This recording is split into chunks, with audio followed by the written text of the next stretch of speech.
As tensions between the DPRK and the United States continue with ongoing military buildups, one political commentator and foreign policy analyst are writing for the CBC, the Canadian Broadcast Corporation, the state media in Canada, said that a tense standoff on the Korean Peninsula right now could turn into the United Nations calling for Canada to become involved in a military commitment on the peninsula.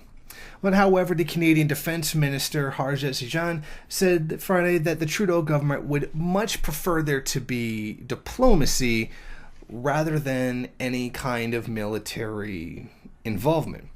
Now, the current Prime Minister, Justin Trudeau, did, of course, being the Canadian Prime Minister, toe the usual imperialist line. This rogue regime in North Korea is a danger not only to the immediate region, but to the entire world. Of course, this statement tremendously belies the fact that the DPRK has not threatened anyone who has not already threatened them. The DPRK does not invade its neighboring countries. It does not go around the world invading other countries as the United States has done, and that Canada has either participated in a limited degree or has outright cheered on given the situation.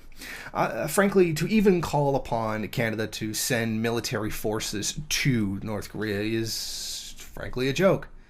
The Canadian military right now is completely bogged down in Afghanistan. We literally do not have the resources to carry out 2 wars at once. The Canadian Armed Forces is very limited. While it did receive a decent boost under the former Prime Minister Stephen Harper, it is certainly well beyond Canada's means to actually engage in another war.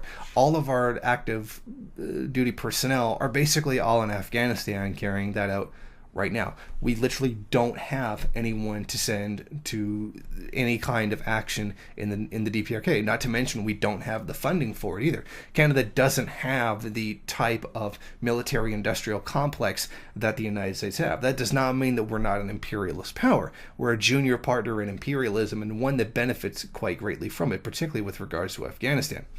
But this claim that Canada could be called upon to send troops to North Korea is frankly ridiculous, because we're absolutely not capable of doing so unless we were to pull out of Afghanistan.